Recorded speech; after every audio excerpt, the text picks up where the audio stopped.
Hello students, today I am present here to discuss about active and passive voice. आज हम active और passive voice के बारे में डिस्कस करने वाले हैं।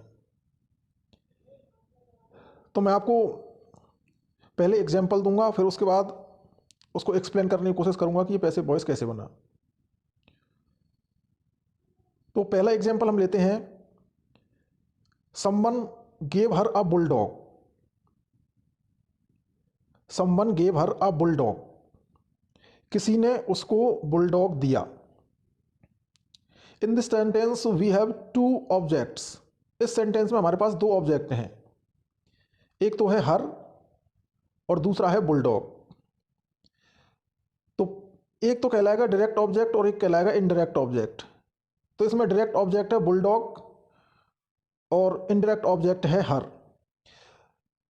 तो हम इसका पैसिव वॉइस बनाते समय किसी भी ऑब्जेक्ट को सब्जेक्ट बना सकते हैं।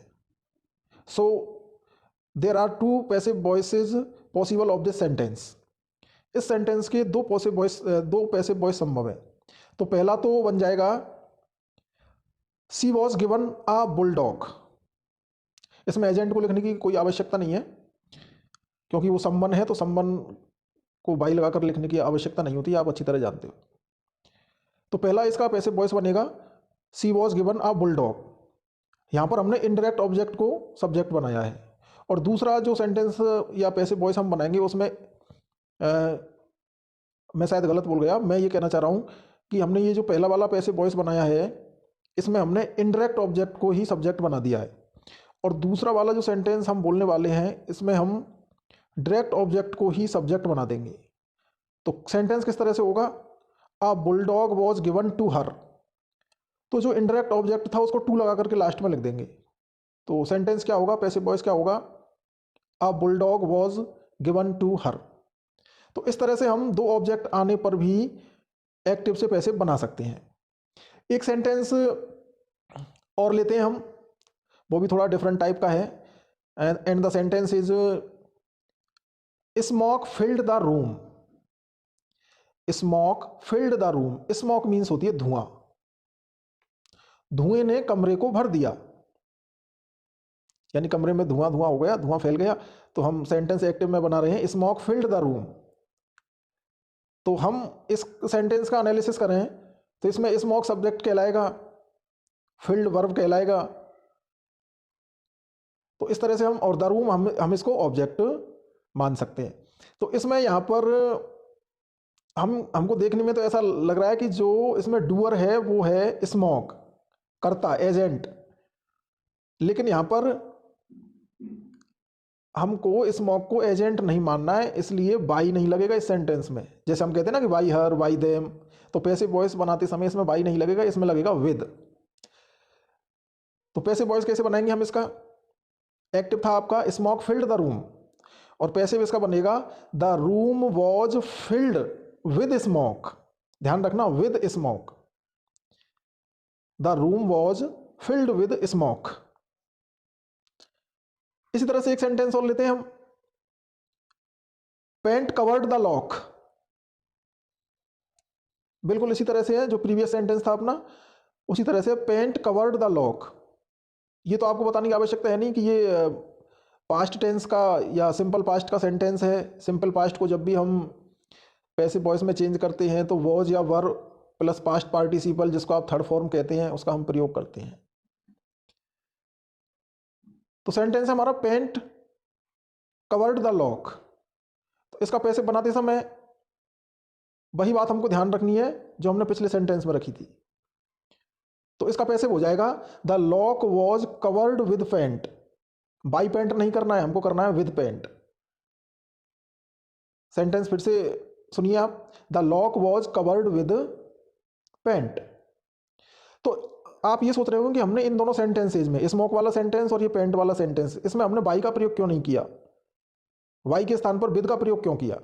तो उसका एक कारण है, क्योंकि यहां पर ये जो स्मोक है, पेंट है, यहां पर ये कोई एजेंट नहीं है, ये डूअर नहीं है, कर्ता नहीं है, करने वाले नहीं है। यहां पर ये मटीरियल है, सामान है, वस्तुएं हैं जिनका कि प्रयोग किया गया है। तो इसलिए हम यहाँ पर इनको एक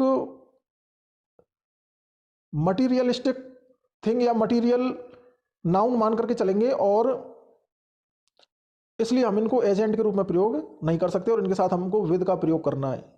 इस तरह के क्वेश्चंस मल्टीपल टाइम्स पूछे जाते हैं और बहुत फ्रीक्वेंसी के साथ ही पूछे जाते हैं कॉम्पिटिटिव एग्जाम्स में, और वहाँ पर हम बाई लगा करके गलती कर देते हैं, तो आपको ये ध्यान रखना है इनमें बाई नहीं लगेगा। एक सेंटेंस और देखें हम, we must write to him. We must write to him, तो ये तो हम जानते हैं कि मस्ट आया है तो मस्ट भी प्लस पास्ट पार्टिसिपल लग जाएगा, लेकिन इसमें हमको थोड़ा सा ध्यान देना है एक्टिव वॉइस का जो फॉर्मेशन है उस पर। जो सेंटेंस मैंने बोला है we must write to him, तो इसमें मस्ट है, मस्ट के बाद है राइट। राइट क्या है, हमारा वर्ब है। उसके बाद प्रेपोजिशन आया है टू, और उसके बाद आया है ऑब्जेक्ट हिम। तो कॉम्बिनेशन क्या बना, verb plus preposition plus object. तो हमें जब भी पैसिव वॉइस बनाना है इस तरह के सेंटेंसेस का, तो पैसिव वॉइस बनाते समय जो प्रेपोजिशन आया है उसको बिल्कुल वर्ब के बाद ही रखना है, इमीडिएटली आफ्टर द वर्ब। तो जो पैसिव वर्ब आएगी उसके ठीक बाद में हमें प्रेपोजिशन का प्रयोग करना है। तो देखिए एक्टिव था हमारा he must write to him. Passive किस तरह से बनाएंगे हम इसका, he must be written to. तो प्रेपोजिशन जो पैसिव वर्ब है मस्ट बी रिटन, रिटन के बाद हमने लिखा है टू, तो प्रेपोजिशन का प्रयोग वर्ब के बाद होगा यहाँ पर पैसिव वॉइस में। तो पैसिव वॉइस हमारा बन गया he must be written to. इसी तरह से एक सेंटेंस और लेते हैं हम, you can play with these curves quite safely. You can play with these curves quite safely, तुम इन शावकों के साथ सुरक्षित तरीके से खेल सकते हो, ये इसका हिंदी अर्थ है। तो यहां पर भी देखिए हमने एक प्रेपोजिशन काम में लिया है और प्रेपोजिशन है विद। पैसिव वॉइस में ये इमीडिएटली आफ्टर द वर्ब, यानी कि वर्ब के तुरंत बाद हम इसको काम में लेंगे पैसिव वॉइस में। तो सेंटेंस क्या होगा पैसिव वॉइस में, these curves can be played with quite safely.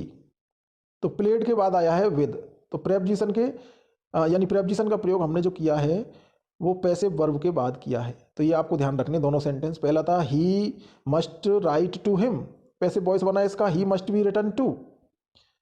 दूसरा सेंटेंस था these curves can be played with quite safely, sorry मैंने पैसिव बोला है, इसका एक्टिव बोलता हूं आपको। एक्टिव था you can play with these curves quite safely, और इसका पैसिव हो जाएगा these curves can be played with quite safely. तो इस तरह से हम एक्टिव से पैसिव बनाते समय अन्य किन बातों का ध्यान रख सकते हैं, ये हमने इन 2-3-4 सेंटेंसेज में देखा है। हमने एग्जाम्पल कम लिए हैं, लेकिन हमने उसमें एक समझ बनाने की कोशिश की है कि इस तरह के सेंटेंसेज जब हमारे सामने आएंगे तो हमें किन किन बातों का ध्यान रखना है। तो मुझे लग रहा है कि आपने ज़रूर इस सेशन का आनंद लिया होगा और खुद प्रैक्टिस करें। And you know it very well that practice makes a man perfect. A man and women दोनों कह सकते हैं हम, practice makes a man and woman perfect. तो प्रैक्टिस सभी को परफेक्ट बनाती है, तो प्रैक्टिस करते रहिए।